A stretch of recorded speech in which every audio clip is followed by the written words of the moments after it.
Hi everyone, Kyle here from Wide Awake PH. Today, we'll be talking about something pretty different from what we usually discuss here in this channel. Because today, we'll be talking about this, Weasel coffee, otherwise known as civet coffee.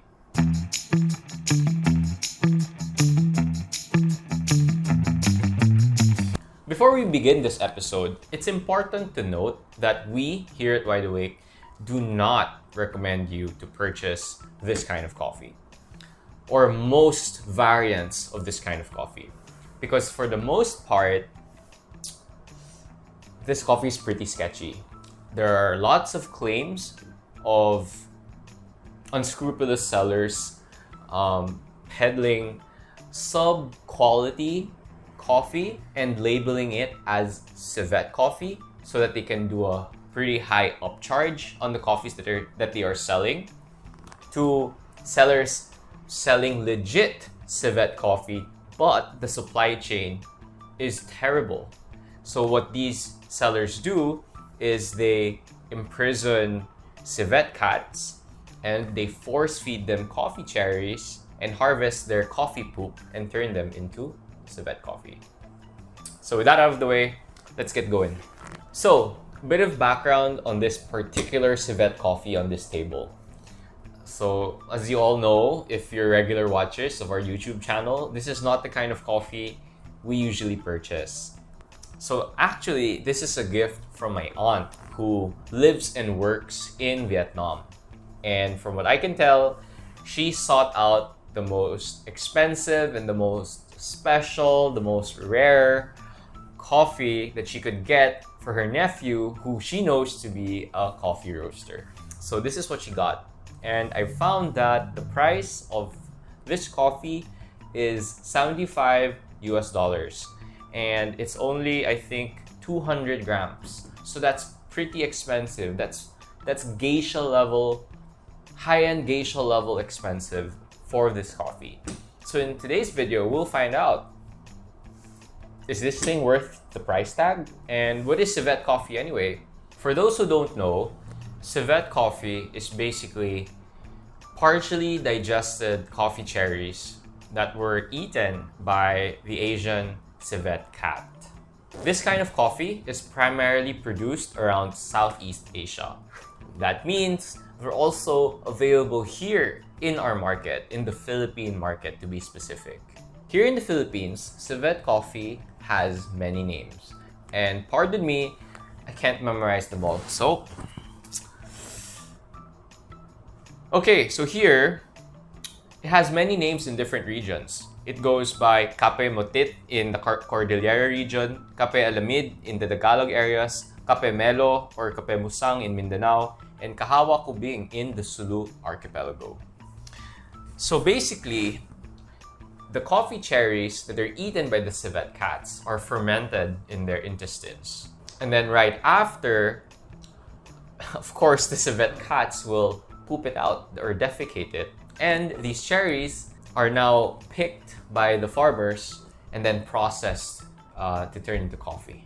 Unfortunately, because we live in a hyper-capitalist society, because of increased demand and the desire to lower cost, the traditional method of collecting the feces of civet cats from the wild have shifted into a kind of intensive farming wherein civet cats are captured, they're caged, and they're force-fed cherries so as to artificially create civet coffee.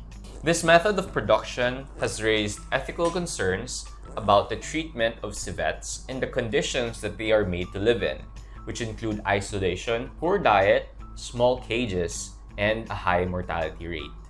They are captured from the wild, separated from their families, and made to eat only coffee berries.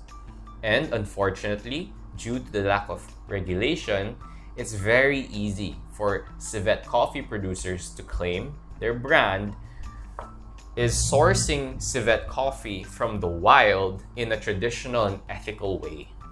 On top of the terrible practices associated with its production, this kind of coffee is considered one of the most expensive in the world. The price paid to collectors here in the Philippines is close to $20 US dollars per kilogram. Now, after all that animal torture coupled with the crazy price, we should find out, is it even worth it taste-wise? Now we know the supply chain behind civet coffee and the ridiculously high price point. I think it's time to find out, like, is it actually worth it? Does it taste good? Is it better than the specialty coffee stuff we have on our menu? Or are we just all wrong and being super judgmental about them? Let's find out. Actually, this coffee has never been opened. We will open it now for the first time. Live. Let's go.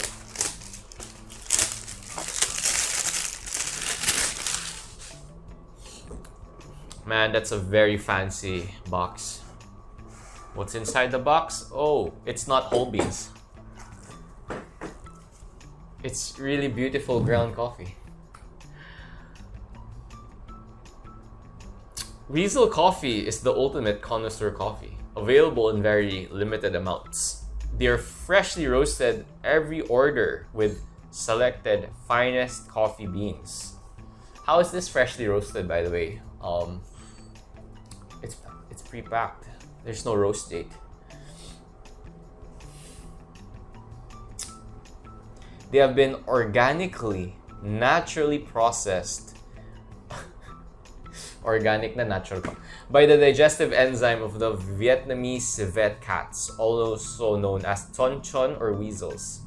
Do not misunderstand that the coffee is synthetic or chemically treated or roasted coffee beans, because if you do, you will miss the rare opportunity to experience the authentic, wonderful taste of the coffee world. Hilarious. Let's go. So now it's time to brew the Weasel coffee. We're going to follow the instructions written on this beautiful box. So basically, they want us to bloom the coffee with 15 ml of boiling water, and then after 2 minutes, do a 2-pour structure of 40 ml, pause, let it drip, and then another 40 ml. So let's go. And finally, smell organic natural coffee.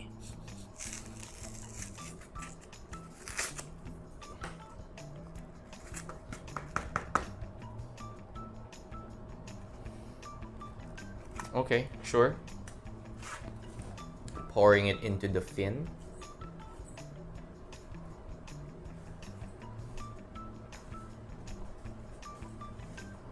This fin was gifted to me by my Vietnamese friend. Thank you so much, HD. We get to do it with Vietnamese coffee as well. Fun. Smells very caramelized, if you know what I mean. Put in the filter. Press the coffee a little bit.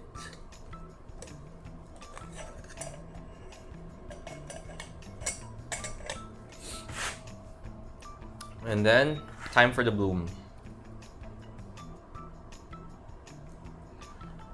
The instructions say to wait for 2 minutes, so we'll speed this right up. I have a bad feeling about this. Okay, so we've done the 2-minute bloom, and since we've only poured 15 ml, I think the coffee bed just absorbed all that liquid because nothing has dripped. So let's go.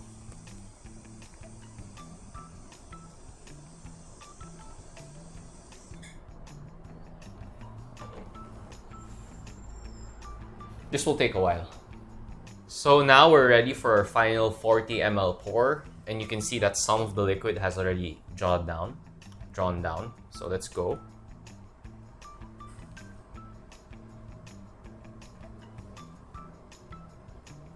Okay. Now we gotta wait another 5 minutes. Okay, we're done brewing.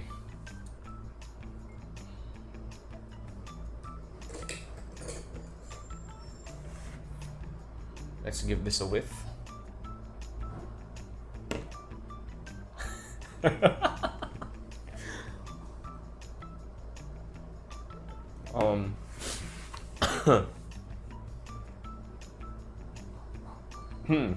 I'm gonna have to drink this on camera, aren't I? So it smells, you can see the color is very dark, and aroma wise, it's very caramelized. Super dark chocolate, like 80-90% dark chocolate. Let's taste.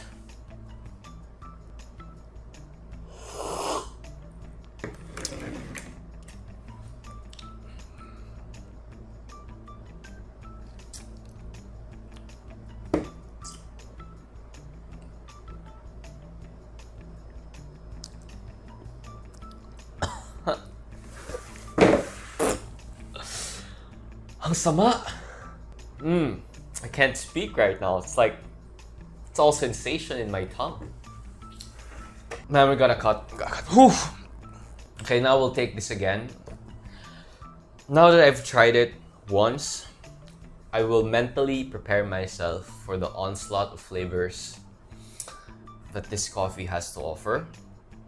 And then I will try to relay it to you as professionally as I can. Let's go.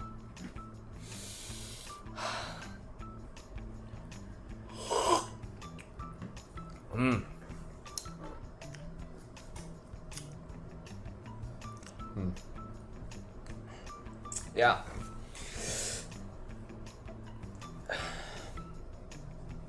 Okay, like imagine your favorite dark chocolate, 75% dark chocolate, right? The initial bite of that chocolate is bitter, but you have a very nice, beautiful, smooth, and sweet finish. Okay? So I want you to imagine zoning in on the bitterness and then multiply that by 10. That's the experience you get drinking this coffee with brewing it with a fin filter, following their recipe. Okay, I think I've tasted enough to say that this is definitely not worth $75. You are paying for the beautiful packaging and presentation of this coffee. You're paying for the exoticism and the hype behind civet coffee. And it's that traditional, sad kind of, you're buying into the marketing, into the storyline, and you're not paying for the product. So, yeah, if I were you, I'd just buy myself a fancy schmancy, well-roasted geisha over something like this. Yeah. Oof. Man, this is getting me really down. But as a side note, if we give, civet coffee a fair chance, I do believe that the old school way or the traditional way of them or farmers harvesting civet coffee could have tasted good. Because if you think about it, the cats would only get the ripest cherries that they could find. They're processed in a unique microbial environment. And then if these beans were held properly and if they were roasted properly, they would give a better cup than most commercially processed and commercially roasted coffees. So you can see that the shift to more intensive civet coffee farming really degraded the flavor, because this is just, for me, this is really just commercial grade coffee. It was roasted quite dark. It was brewed with a fin. So yeah, that super dark chocolate, bitter chocolate, caramels, that's what's dominating the cup. So yeah, that's it for today's episode. Thank you so much for watching. I guess you enjoyed the suffering and the pain the coffee has cost me. So you don't have to experience it the way I did. Thank you. See you again soon.